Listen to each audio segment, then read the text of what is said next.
ہاں وہ یہ کہتے ہیں کہ جی وہ روزہ شریف سے آواز آئی کہ حبیب کو حبیب سے ملا دو. یہ میرے بھائیوں یہ تاریخی روایتیں حدیث میں کہیں یہ موجود نہیں ہے, یہ بالکل جھوٹ ہے, اور اس کا میں جھوٹ ہونا ثابت کروں گا. مجھے بتائیں کہ سیدنا ابو بکر صدیق رضی اللہ تعالیٰ عنہ کا یہ جو واقعہ کہتے ہیں اس میں الفاظ موجود ہیں کہ اگر نبی علیہ السلام کے روزہ شریف سے آواز آئی تو مجھے وہیں دفنا دینا, ادروائز مجھے مسلمانوں کے قبرستان میں دفنا دینا. ٹھیک ہے, یعنی سیکنڈ آپشن تو موجود تھا, کوئی ایشو تو نہیں تھا نا. اس سے بڑا ایشو تو ثقیفہ بنی ساعدہ تھا جہاں پہ خلافت کے مسئلے میں اختلاف ہوا ہے. اس میں تو سیدنا ابو بکر صدیق نے نہیں کہا کہ ہم جاتے ہیں اور نبی علیہ السلام سے قبر مبارک پہ جا کے فیصلہ کروا لیتے ہیں کہ آپ کا وصی کون ہے. صحیح بخاری میں 3700 پوری 3700 نمبر حدیث ہے, 3700 بخاری شریف میں سیدنا عمر کی شہادت کا پورا واقعہ. اور ایک اس کا اور طریق ہے 7207, بخاری میں دو ہیں, 3700 7207 انٹرنیشنل نمبر کے مطابق. ٹھیک ہو گیا جی. اب سیدنا عمر کی جب وہ وہاں پہ جا کے خواہش کا اظہار کیا گیا تو سیدہ عائشہ نے کہا میں نے وہ جگہ اپنے لیے رکھی ہوئی تھی, آج میں عمر کو اپنے پہ ترجیح دیتی ہوں. اور پھر سیدنا عمر کو وہاں پہ دفن کیا گیا. یہاں پہ تو کوئی پریسیڈنٹ سیٹ نہیں تھا, ہونا چاہیے تھا کہ اگر ایک پریسیڈنٹ سیٹ تھا اس کے مطابق عمل کیا جاتا. وہ ہے ہی جھوٹ ہے, کچھ نہیں تھا. تو اگر ابو بکر کے لیے آواز آ گئی تھی تو عمر کے لیے بھی آنی چاہیے تھی. یہ دوسری میری لاجک ہے کہ نبی علیہ السلام حضرت ابو بکر اور عمر کا نام اکٹھا لیا کرتے تھے, ان کو ایک سٹیٹس پہ فائز کرتے تھے, اور آج بھی ان دونوں کی قبریں نبی علیہ السلام کے پہلو میں الحمدللہ. قیامت الدین بھی ظاہر ہے اکٹھے ہی وہاں سے اٹھائے جائیں گے. تو اگر ایک کے لیے تھا تو دوسرے کو تو اور کانفیڈنس ہونا چاہیے تھا کہ بھئی حضرت ابو بکر کے لیے بھی تھا, میرے لیے بھی آواز آ جائے گی. یا وہ کہہ دیتے کہ جی مجھے پتہ نہیں آواز آتی ہے کہ نہیں آتی ہے, تو میرا تو اما عائشہ سے ہی پوچھ لو. تو جھوٹ کے پاؤں نہیں ہوتے. یہ سب کے سب جھوٹے واقعات ہیں. ٹھیک, اور یہ مطلب حدیث کی کتابوں میں موجود نہیں ہے. یہ خصائص الکبریٰ ایک کتاب ہے, اس کے اندر یعنی نقل کیا گیا ہے. اور ہم تو پہلے ہی کہتے ہیں کہ یہ اس طرح کی کتابوں نے جو ہے نا امت کے عقائد خراب کیے. ٹھیک ہے. نحمدہ و نصلی علی رسولہ الکریم. السلام علیکم ورحمۃ اللہ وبرکاتہ. سامعین حضرات, آپ نے محمد علی مرزا صاحب کی کلپ سنی جس کے اندر وہ جو حضرت ابو بکر صدیق رضی اللہ تعالیٰ عنہ کی وصیت کے بارے میں کہہ رہے ہیں کہ وہ ایک جھوٹا واقعہ ہے اور ایک تاریخی واقعہ ہے جو حدیثوں میں نہیں ملتا. اور اسی طریقے سے انہوں نے اپنی ایک بخاری کی ایک دلیل دی اور ایک اور دلیل دی جس میں انہوں نے کہا کہ حضرت علی والی بات کہ وہ جب بتاتے ہیں کہ حضور علیہ الصلوۃ والسلام جب بھی نام لیا کرتے تو ایسے کہا کرتے میں, ابو بکر اور عمر ساتھ لیا کرتے تھے. تو اس لیے یہ بات رد ہے کہ جو حضرت ابو بکر کی وصیت والی بات ہے وہ جھوٹ ہے. تو لہٰذا اس سے یہ بات ظاہر ہوتی ہے کہ انجینئر محمد علی مرزا صاحب صرف شخصیات جو اہل اسلام میں سے رہے ان کا صرف اور صرف مخالفت کرنا چاہتے ہیں, اور کسی طریقے سے جن کی امیج اسلام نے بالکل صاف ستھری رکھی ہے ان پہ کیچڑ اچھال کے اپنا نام روشن کرنا چاہتے ہیں. ظاہر سی بات ہے ان کے میں نے پرانی ویڈیوز میں ان کا رد بھی کرا ہے اور بتایا بھی ہے کہ کیسے یہ جھوٹ گڑھ دیتے ہیں دوسرے علماء کرام کے نام پہ. اب انہوں نے کہا کہ دلائل الخیرات وغیرہ میں موجود ہے, لہٰذا وہ تو ہم بتائیں گے کہ کہاں موجود ہے, کیسے موجود ہے. پہلے تو انہوں نے بات کری کہ سولوشن ملنا چاہیے تھا.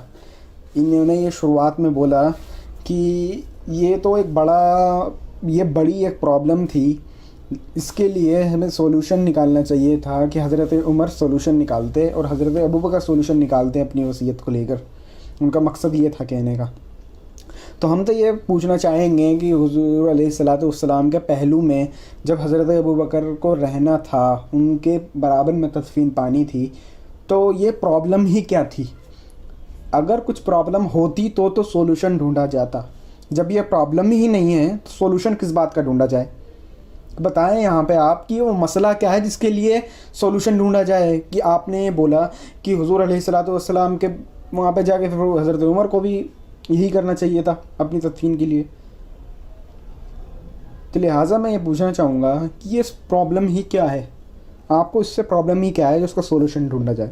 پھر آپ نے ایک اور بات بولی کہ ثقیفہ بنی ساعدہ والا جو واقعہ ہے اس کو حضور علیہ الصلوۃ والسلام کے سامنے لے جا کے پوچھ لینا چاہیے تھا, اس کے اندر تو کوئی سوال ہی نہیں تھا. اس کے اندر اہل تشیع اور اہل سنت کا آج بھی لڑائی موجود ہے. تو میں آپ کو یہ بتا دوں بھائی صاحب کہ ثقیفہ بن ساعدہ والا جو ایشو تھا اس کے اوپر جو اس وقت کے صحابہ کرام تھا ان کا اجماع ہونا ضروری تھا. جب حضرت ابو بکر صدیق رضی اللہ تعالیٰ عنہ کی تدفین کی بات آئی تو وہاں پہ اجماع کی کیا ضرورت ہے؟ یہ کوئی دین کا مسئلہ چل رہا ہے جس کے اندر وہ بات آئے گی. تو ثقیفہ بنی ساعدہ والا جو آپ نے اعتراض کرا وہ تو خیر بے بنیاد اور بے وقوفی کی علامت ہے. اسے ہم چھوڑتے ہیں اور آگے بڑھتے ہیں کہ جو آپ نے یہ سوال کرے ہیں اس سے یہ تو ظاہر ہو رہا ہے کہ آپ کو علم کی تھوڑی کمی ہے. اب یہ دیکھیے کہ آپ نے کہا کہ سارے مسئلے قبر رسول پہ جا کے پوچھنے چاہیے اس حساب سے، تو کیونکہ ادھر سے آواز آ جائے گی. تو ہم تو یہ پوچھنا چاہیں گے کہ ہم اس کا جواب ایسے دیں گے کہ حضرت ابو بکر صدیق رضی اللہ تعالیٰ عنہ نے قبر سے اجازت لینی اس لیے کہی کہ ایک جو امت کو ایک طریقہ ملے کہ وصیت کیا ہوتی ہے، کیسے کرنی ہے، اس کے اوپر عمل ہوگا نہیں ہوگا. یعنی کہ وصیت کا جو جواز ہوتا ہے اس کو دینے کے لیے حضرت ابو بکر صدیق رضی اللہ تعالیٰ عنہ نے وہ کام کرے.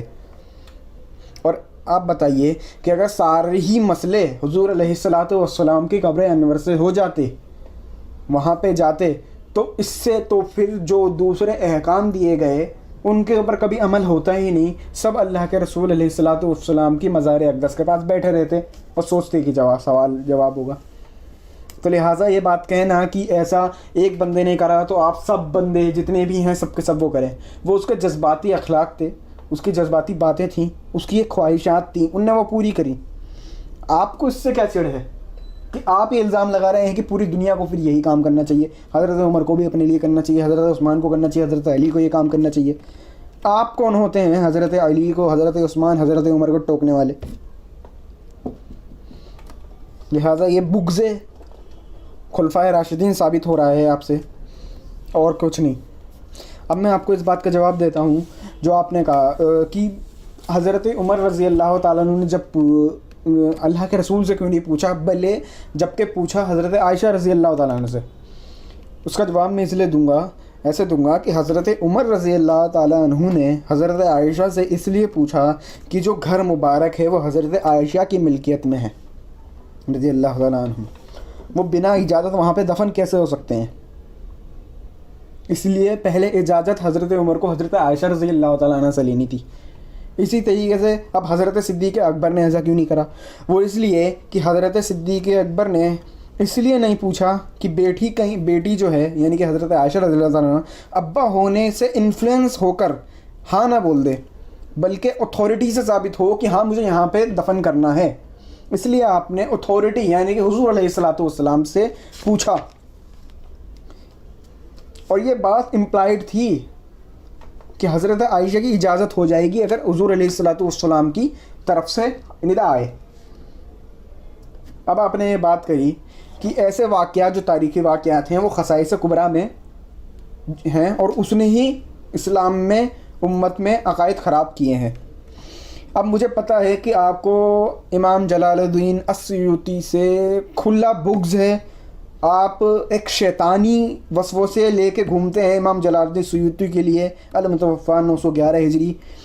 آپ کے لیے وہ ایک ایٹم بم ہے، ایٹم بم، کہ انہوں نے جو کتابیں لکھ دیں اور یہ ثابت کر دیا کہ اہل سنت والجماعت ہی حق ہے، اور آپ جیسے جو 2x2 کے کمرے میں بیٹھ کے اپنی روٹیاں سیک رہے ہیں، ان کی روٹیاں اٹھوا دی اور ان کے ٹین ڈبے جو یہ پڑے رہتے ہیں یہ سب اٹھوا کے اسلام سے دور پھینک دیے.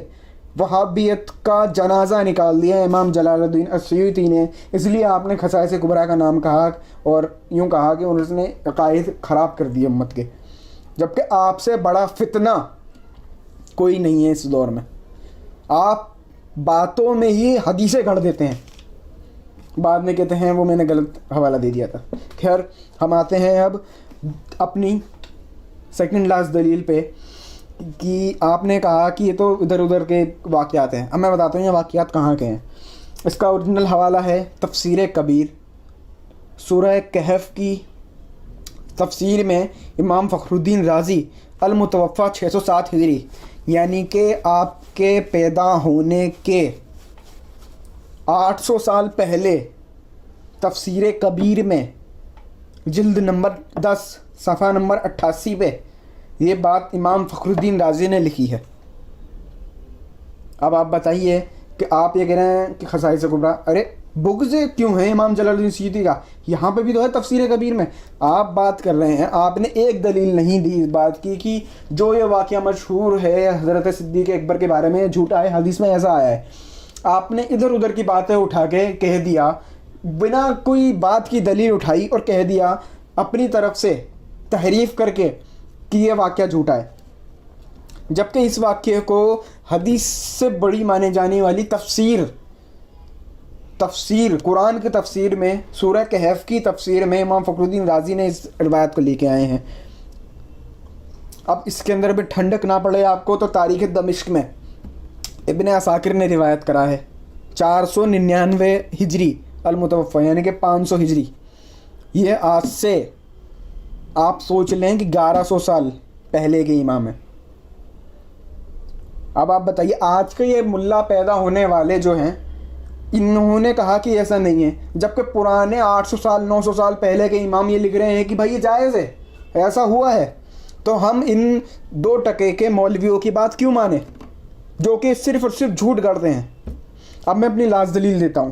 جو ان نے بات کہی اس کے اوپر اس نے ڈائریکٹ نشانہ بنایا، انڈائریکٹلی نشانہ بنایا ہے اللہ کے رسول علیہ الصلوۃ والسلام کے سننے پر اور اللہ کے رسول علیہ الصلوۃ والسلام کی قبر انور سے آواز آنے پر۔ اعتراض ان دونوں چیزوں پر ہے اس کو۔ تو میں اسی کی دیوے حوالے جو یہ اپنی اسپیچز میں بول چکے ہیں انجینئر محمد علی مرزا صاحب، میں انہی حوالوں میں سے اور حوالے بڑھا کے آپ کو حوالے دیتا ہوں سننے پہ اور بولنے پہ، آواز پہ۔ تو سب سے پہلے دیکھتے ہیں کہ حضور علیہ الصلوۃ والسلام نے نماز پڑھتے ہوئے دیکھا حضرت موسیٰ علیہ السلام کو۔ اب یہ بات تو صحیح سے روایت کے ساتھ موجود ہے، یعنی کہ قبر کے پار جو دیکھ رہا ہے حضور علیہ الصلوۃ والسلام قبر کے اندر دیکھ رہے ہیں، تو جب قبر کے اندر ہیں تو اس سے باہر کیوں نہیں دیکھ سکتے؟ تو لہٰذا میں بتاؤں کہ یہ جو روایت ہے کہ حضور علیہ الصلوۃ والسلام نے موسیٰ علیہ السلام کو قبر میں نماز پڑھتے دیکھا، اس سے یہ ثابت ہو رہا ہے کہ حضور علیہ الصلوۃ والسلام قبر سے باہر بھی دیکھ سکتے ہیں، قبر کے اندر بھی دیکھ سکتے ہیں۔ اس کے لیے حوالہ دے دوں میں آپ کو، یہ حدیث روایت ہوئی امام مسلم نے اپنی صحیح میں 2370 نمبر حدیث۔ اسی حدیث کو سنن نسائی نے 161 نمبر حدیث پہ روایت کرا، سنن کبریٰ میں 1328 نمبر پہ حدیث روایت ہوئی ہے، مسند احمد میں 2 جگہ روایت ہوئی ہے حدیث 12026 نمبر پہ، 13616 نمبر حدیث پہ۔ صحیح ابن حبان نے اپنی 50ویں نمبر حدیث یہی روایت کری، طبرانی نے اپنی معجم الاوسط میں 7806 نمبر روایت کری، مصنف ابن ابی شیبہ میں 36070 روایت ہے، فتح الباری امام عسقلانی شرح بخاری میں 6029 نمبر حدیث روایت کر رہے ہیں۔ یہ تو ہوئی حضور علیہ الصلوۃ والسلام کے دیکھنے پہ۔ اب میں آپ کو بتاؤں، اس سے یہ بات تو ثابت ہو گئی کہ جب جنازہ مبارکہ حضور حضرت صدیق اکبر کا رکھا گیا تو حضور علیہ الصلوۃ والسلام نے اسے دیکھ لیا اور وہاں کی باتیں بھی سن لی۔ سننا تو خیر روایتوں سے موجود ہی ہے کہ مردہ جب قبر میں ہوتا ہے تو وہ سنتا، یہاں تو خیر امام الانبیاء کی بات ہے، وہ عام لوگوں کے لیے ہے حدیث شریف، تو یہاں تو خیر امام الانبیاء کی بات ہے۔ تو اب یہ بات تو ثابت ہوگی، دیکھ لیا۔ اب آتے ہیں بات کے آواز آنے پہ۔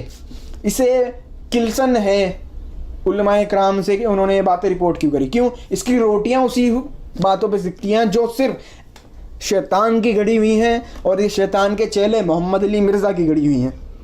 اب وہ قبر سے آواز آنے والی بات، میں اس کے اوپر دلائل دینا چاہوں گا کہ ایک دور آیا جب یزید نے مکہ اور مدینہ یعنی کہ دونوں حرم کو مباح قرار دیا اور وہاں پہ قتل و غارت شروع ہو گئی۔ تو ایک صحابی صحابی رضی اللہ تعالیٰ عنہ وہاں پر تھے جو چھپے ہوئے تھے، انہیں نہ دن کا پتہ چلتا تھا نہ رات کا۔ تو نماز کے وقت حضور علیہ الصلوۃ والسلام کی مزار مبارکہ روضہ مبارکہ سے آواز آتی تھی اذان کی، جس سے کہ وہ نماز پڑھا کرتے تھے۔ اب یہاں سے یہ بات ثابت ہوتی ہے کہ حضور علیہ الصلوۃ والسلام کے روضہ اقدس سے آواز بھی آ سکتی ہے، ندا بھی آ سکتی ہے، جو حضور علیہ الصلوۃ والسلام کی ہوتی ہے۔ کیونکہ اس کے اوپر بھی بہت سی حدیثیں موجود ہیں کہ حضور علیہ الصلوۃ والسلام نے فرمایا کہ شیطان نہ میری شکل لے سکتا ہے نہ میری آواز سے لے سکتا ہے۔ تو جو قبر سے آواز آئی اذان کی، میں اس کے اوپر دلیل دوں کہ وہ سنن دارمی میں صحیح روایت کے ساتھ حدیث نمبر 93 روایت ہوئی۔ یہی حدیث شریف مشکات المصابیح میں 901 نمبر پہ، صفحہ نمبر 545 پہ روایت ہوئی۔ شرائع ابن ماجہ میں 4029 نمبر پہ روایت ہوئی۔ الحاوی للفتاوی میں جلد 2 صفحہ نمبر 266 پہ اس کی روایت ہوئی۔ طبقات ابن سعد میں بھی اس کو روایت کیا گیا ہے۔ زرقانی علی المواہب جلد نمبر 5 صفحہ نمبر 333 پہ روایت ہوا، اور یہ بالکل صحیح سند کے ساتھ موجود ہے۔ تو اس سے کیا ثابت ہوتا ہے کہ حضور علیہ الصلوۃ والسلام نے پہلے تو جنازہ دیکھا بھی ہے، دکھ بھی رہا ہے، اور آپ نے اس کو ندا بھی دی ہے کہ میں حبیب کو حبیب سے ملا دو۔ اور میں اس کا حوالہ پہلے بھی دے چکا کہ تفسیر کبیر میں تاریخ دمشق میں فخر الدین رازی نے، امام عساکر نے اسے روایت کرا ہے۔ یہ دونوں امام، ایک امام 1100 سال پہلے کے ہیں، ایک امام 1000 سال پہلے کے ہیں، ان لوگوں نے یہ روایت کرا ہے۔ میں نے پھر اس بات کا بھی جواب دے دیا آپ کو کہ حضرت عمر نے یہ بات کیوں نہیں کری، کیونکہ اس وقت ملکیت حضرت عائشہ رضی اللہ تعالیٰ عنہ کی تھی اس گھر میں اجازت دفن ہونے کے لیے پہلے تو گھر کے مالک سے اجازت لی جائے گی۔ اگر اس کی اجازت نہیں ہے تو آپ کیسے دفن ہو جاؤ گے وہاں پہ، یا آپ کیسے اس جگہ پہ اپنی جگہ کر سکتے ہو اسے؟ تو لہٰذا اس سے بات ثابت ہوتی ہے کہ انجینئر محمد علی میرزا صاحب نے سوائے جھوٹ کے کچھ اور اپنی روایتوں میں نہیں لیا، اپنی باتوں میں نہیں کہا ہے، اور صرف باطل تحریف سے، قرآن کی تحریف کر کے، حدیث کے اندر اپنی من گھڑت باتیں بنا کے، اس حدیث سے ایسا نکلتا ہے، اس حدیث سے ویسا نکلتا ہے، نکال کے یہ کہہ دیا کہ یہ حدیث جھوٹی ہے، یہ بات جھوٹی ہے، جبکہ اس کا ڈائریکٹ روایت، صحیح روایتیں تفسیر کی کتابوں میں موجود ہیں، اور وہ روایت در روایت کوٹ کی جا رہی ہیں۔ تو لہٰذا انجینئر محمد علی مرزا کے فتنے سے آپ لوگ ساودھان رہیں، اور ان لوگوں سے پرہیز کریں، کیونکہ یہ لوگ صرف دین کے دشمن ہیں، اور کسی بھی طرح اللہ کے رسول کی عظمت کو گھٹانا چاہتے ہیں، خلفائے راشدین کی سنت کو ختم کرنا چاہتے ہیں، اور جتنے بھی علماء کرام آئے ہیں ان کے اوپر اپنی بات رکھ کے، ان کو اپنی قلم کا نقطہ بنا کے، ان کے اوپر اپنی طریقے کی تحریفیں اور غلط بیانی کر کے اپنے آپ کو صرف اونچا کرنا چاہتے ہیں، اپنا نام کرنا چاہتے ہیں۔ صرف یہ یوں تو کہتے ہیں دوسرے کی مت مانو، پر یہ صرف اپنی منوانا چاہتے ہیں ہوگے کے۔ تو لہٰذا اس دجالی فتنے سے آپ ساودھان رہیں۔ السلام علیکم ورحمۃ اللہ وبرکاتہ۔